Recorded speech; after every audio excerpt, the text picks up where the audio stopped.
Session 5-এ আমরা প্রথমেই পড়ব rules for writing the formula of coordination compounds, অর্থাৎ আমরা যে জটিল যৌগের চ্যাপ্টার নাম্বার 9 শুরু করেছিলাম ক্লাস 12-এ, তার আমরা সেই জটিল যৌগগুলোর ফর্মুলা অর্থাৎ সংকেত লেখার যে 2005-এর IUPAC নিয়ম আছে, গাইডলাইন্স আছে, সেই নিয়ম অনুযায়ী আমরা সংকেতগুলো লিখব। তো এই নামটা দেওয়া আছে, তো এই নামটার আমরা সংকেত কিভাবে লিখব? পেন্টামিন ক্লোরিড ও কোবাল্ট 3 ক্লোরাইড। বোঝাই যাচ্ছে যে প্রথম পার্টটা ক্যাটায়ন, তারপরে স্পেস দিয়ে অ্যানায়ন লেখা আছে। তাহলে ক্যাটায়নের আমরা সংকেতটা আগে লিখবো, তারপরে অ্যানায়নের সংকেতটা লিখবো। তো ক্যাটায়নটা জটিল, তাহলে থার্ড ব্র্যাকেট দিয়ে নিলাম প্রথমেই, যেহেতু জটিল পার্ট এটা। আচ্ছা, এবার আমরা দেখবো যে এর মধ্যে যেটা সেন্ট্রাল মেটাল আয়ন আছে সেইটাকে আগে লেখা। এটা কোবাল্ট, সেন্ট্রাল মেটাল আয়নটা কোবাল্ট। আচ্ছা, আমি একটু নিচ দিয়ে লিখি, তাহলে আরো বলতে সুবিধা হবে। তাহলে এটা কোবাল্ট CO, তাহলে আমরা প্রথমেই লিখলাম CO। এবার এখানে অ্যামিন আছে আর ক্লোরিডো, এই দু ধরনের লিগ্যান্ড আছে। অ্যামিন মানে আমরা NH3 এভাবে লিখি, আর ক্লোরিডো মানে Cl-। তাহলে দেখতে হবে যে এদের প্রথম শুরুটা কি দিয়ে হচ্ছে? N দিয়ে হচ্ছে। এর শুরুটা C দিয়ে হচ্ছে। তাহলে বর্ণানুক্রমিক ক্রম অর্থাৎ অ্যালফাবেটিক্যাল অর্ডার অনুযায়ী কে আগে আসে? N আসে না C আসে? নিশ্চয়ই C আগে আসে। তাহলে আমরা Cl-টাকে আগে দিব। তাহলে CO Cl লিখে ফেললাম। এরপর তাহলে পেন্টামিন আছে 5টা অ্যামিন, তাহলে NH3 লিখলাম। তাহলে অ্যালফাবেটিক্যালি কিন্তু C-টা আগে আসছে, তাই Cl আগে লিখলাম, তারপরে অ্যামিন গেল। তাহলে পেন্টামিন হলো NH3 তাহলে এইটুকুই আমাদের ক্যাটায়ন পার্টটা। এবার অ্যানায়ন পার্টে কি আছে? অ্যানায়ন পার্টে আছে ক্লোরাইড। তাহলে এখানে ছিল 3 +3 চার্জ ছিল। তাহলে +3 চার্জ, এটা হচ্ছে +3 চার্জ, আর এটা হলো -1 চার্জ, আর এটা 0। তাহলে আলটিমেটলি কত চার্জ বেঁচে থাকলো? +2 চার্জ বেঁচে থাকলো। তাহলে +2 চার্জ বেঁচে থাকলে কটা ক্লোরাইড দিতে হবে? নিশ্চয়ই দুটো Cl- দিতে হবে, যাকে চার্জটাকে প্রশমিত করা যায়। তাহলে এখানটাই হয়ে যাবে Cl2। তাহলে এইটা হলো আমাদের সংকেত COCl NH3 Cl2। অর্থাৎ প্রথমে আমরা ক্যাটায়ন পার্টটা লিখবো, তারপরে অ্যানায়ন পার্টটা লিখবো। ক্যাটায়ন পার্ট যদি জটিল হয় তার মধ্যে প্রথমে কোবাল্ট মানে সেন্ট্রাল মেটাল আয়নটা লিখবো, তারপরে আমরা অ্যালফাবেটিক্যাল ক্রম বিবেচনা করব লিগ্যান্ডের।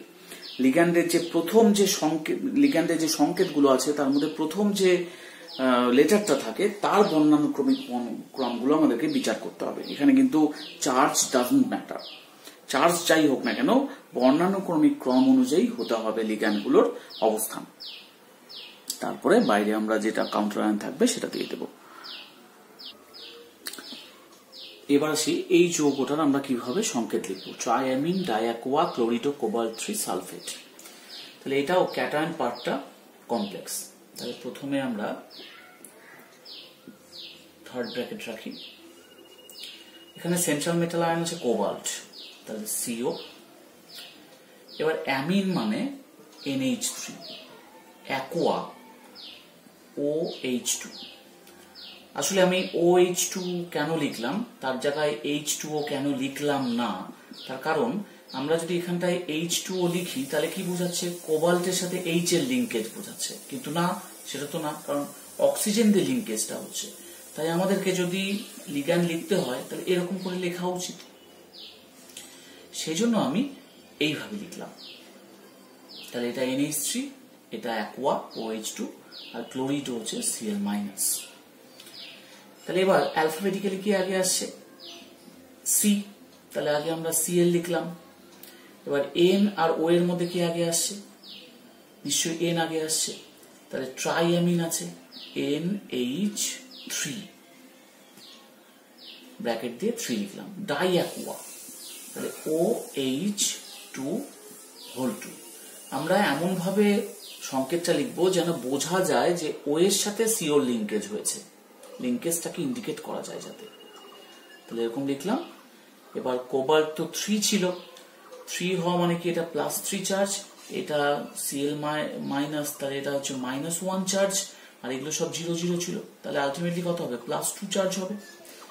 তাহলে সালফেট আছে, তার মানে একটা সালফেটই কাজ হয়ে যাবে, যেহেতু সালফেটটা -2। তাহলে আমাদের সংকেতটা COClNH3 OH2 SO4। এটা একটা আয়নের সংকেত লিখতে বলেছে। তাহলে থার্ড ব্র্যাকেট, নিশ্চয়ই এখানে একটা চার্জ কিছু একটা হবে, কারণ এর কাউন্টার পার্টটা বলেনি। তাহলে প্রথমে আসি সেন্ট্রাল মেটাল আয়ন, এখানে প্ল্যাটিনাম, তাহলে পিটি, তাহলে আমরা এখানে পিটি লিখে দিলাম। অ্যামিন, অ্যামিন মানে কি, NH3। ক্লোরিডো মানে Cl-, আর দুটো মিথাইল অ্যামিন আছে। মিথাইল অ্যামিন যদি আমরা এইভাবে লিখি NH2CH3, আমি এইভাবে লিখবো কারণ নাইট্রোজেনটা ডোনেটিং সাইট, সেটা বোঝানোর জন্য। আমরা এইভাবে লিখতাম, এমনি ক্ষেত্রে আমরা এইভাবে লিখি CH3NH2, কিন্তু এখানটায় আমরা লিখবো না। তার কারণ হচ্ছে আমাদের ডোনেটিং সাইটটা এইভাবে লিখলে বোঝানো সুবিধা। তাহলে এবার অ্যালফাবেটিক্যালি N আগে আসে, C আগে আসে, না এখানকার এটা আগে আসে? তাহলে আগে দেখলাম যে C আগে আসছে, মানে Cl লিখলাম। এরপরে এটা NH3 আছে, এটা NH2 আছে, কিন্তু প্রথম দুটো একই, থার্ডেরটা এখানটা H, এখানে কিন্তু C, তাহলে C অ্যালফাবেটিক্যালি আগে আসছে। তাহলে এটাকে আমরা এইভাবে লিখছি NH2CH3(2), বিস আছে যেহেতু। এবার অ্যামিন লিখলাম NH3। চার্জ কত হলো, চার্জ হচ্ছে এখানে প্ল্যাটিনাম 2 বলেছে, +2, Cl তো -1, Cl -1, আর মিথাইল অ্যামিন 0 চার্জ, অ্যামিনও 0 চার্জ। তাহলে এটা হবে কি, এটা হবে +1। তাহলে এরকম আমরা লিখতে পারি। আর এই যে অ্যামিনটা যেহেতু পলি অ্যাটমিক, অর্থাৎ অনেকগুলো অ্যাটম আছে এখানটায়, তাই এটাকে আমরা থার্ড ব্র্যাকেটের মধ্যে রাখবো, ফার্স্ট ব্র্যাকেটের মধ্যে রাখবো। তাহলে এটা +1 বা শুধু প্লাস লিখলেই হবে। তাহলে এটা বোঝাচ্ছে এই আয়নের সংকেত।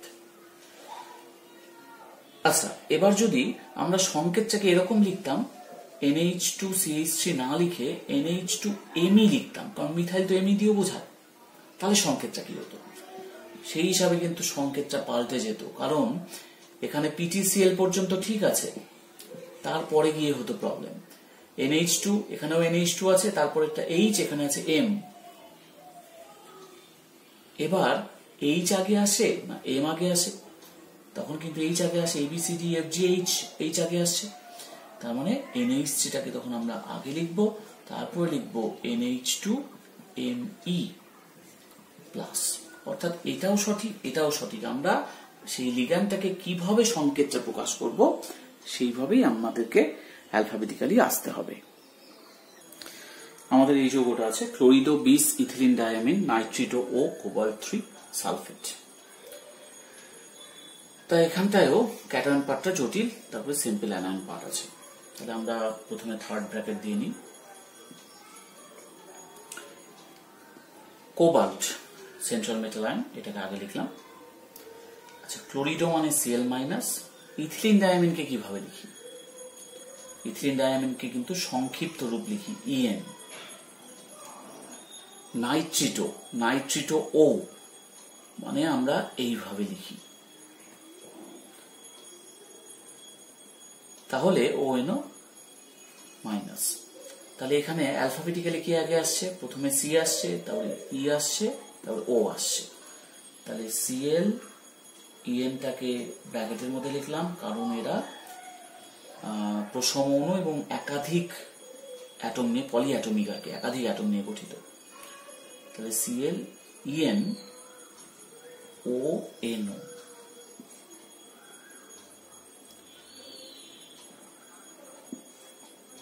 কোবাল্ট ছিল 3 চার্জ +3, এটা ছিল -1, এটা তো প্রসম, এটাও ছিল -1।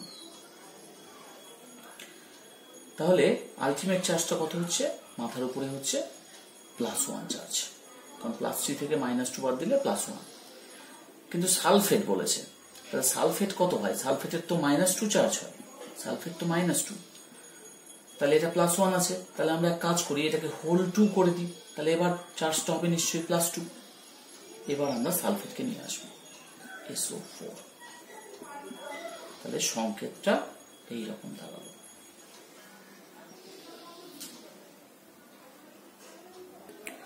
যদি কোশ্চেনের মধ্যে নাইট্রিটো ও না থেকে যদি এরকম থাকতো যে নাইট্রিটো এন, নাইট্রিটো এখানটায় এন আছে, তবে আমরা কিন্তু লিগ্যান্ডটাকে এইভাবে লিখতাম NO2 মাইনাস। সেক্ষেত্রে যদিও এটা অ্যালফাবেটিক্যালি লাস্টে আসবে এন যেহেতু, তাহলে এখানে NO2 এভাবে। এবার আমরা এই প্রবলেমে আসি। এখানে আছে সিজিয়াম ডাইক্লোরিডো 20 অক্সালেটো ফেরেট 3। তাহলে এটাও ক্যাটায়ন, এখানে অ্যানায়ন পার্টটা জটিল আছে, তাহলে অ্যানায়ন পার্টটাকে আমরা আগে লিখে নিই থার্ড ব্র্যাকেটের মধ্যে, তারপরে ক্যাটায়নটাকে লিখব। তাহলে Fe আছে আয়রন, আচ্ছা এখানে আছে ডাইক্লোরিডো মানে Cl মাইনাস আছে দুটো, আর 20 অক্সালেটো, অক্সালেট হচ্ছে C2O4 2 মাইনাস। এইভাবেও লিখি। এইভাবে লিখলে একটা অসুবিধা আছে, ডোনেটিং সাইডটাকে বোঝানো মুশকিল হয়। আর OX2 মাইনাস দিয়ে যদি লিখি তাহলে আমাদের ডোনেটিং সাইড সেভাবে বোঝানোর দরকার পড়ে না, কারণ এটা একটা সংক্ষিপ্ত। আচ্ছা যদি আমরা এইটাকে ব্যবহার করি তাহলে কি হবে? Cl আছে, প্রথমটা C, এখানে প্রথমটা C, তারপরেরটা এখানে L আছে, পরেরটা এখানে C আছে, তার মানে অ্যালফাবেটিক্যালি এটা আগে গেল। তাহলে C2O4 2 যেহেতু 20 বলেছে। এবার ডাইক্লোরিডো Cl2 এরকম আসলো। আচ্ছা এবার যদি আমরা এইভাবে লিখতাম তাহলে কি দাঁড়াতো? তাহলে দাঁড়াতো Fe, তারপরে এখানে C আছে, এখানে O আছে, তাহলে অ্যালফাবেটিক্যালি C আগে আসবে, তাহলে Cl2 OX2।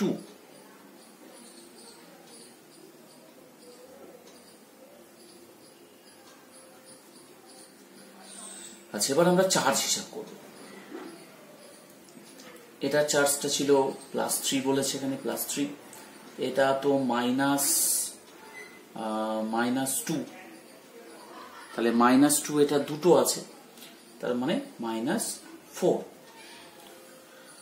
এখানে -1 করে মানে দুটো আছে -2, তাহলে এখান থেকে কত হচ্ছে টোটালটা? ওভারঅলটা হচ্ছে +3 আছে, -6 আছে, তার মানে এখানে -3 হয়ে গেল, এখানেও -3, তার মানে এখানেও -3। তাহলে সিজিয়াম মানে CS প্লাস আয়ন হয়, সিজিয়াম কটা লাগবে? তার মানে এটা হবে CS3। তাহলে এখানে আমরা এগুলো মুছে দেব, তাহলে CS3 এরকম হলো, বা এটাও লিখতে পারি CS3 এরকম দাঁড়ালো। তাহলে সংকেতটা এরকম হতে পারে, এরকম হতে পারে, তবে এটাই বেশি প্রেফারেবল, কারণ এখানে অক্সালেটটাকে এইভাবে দেখানো হচ্ছে, তাতে ডোনেটিং সাইড বোঝানোর অসুবিধা নেই, কিন্তু এখানে একটা ডোনেটিং সাইড বোঝানোতে অসুবিধা আসছে। সেশন 5 আজকে এইটুকুই। পরের দিন আমরা এর পরবর্তীতে আমরা পরের নেক্সট যে অংশগুলো আছে সেগুলো নিয়ে আসবো। তোমরা দেখতে থাকো চ্যানেলটি। Thank you.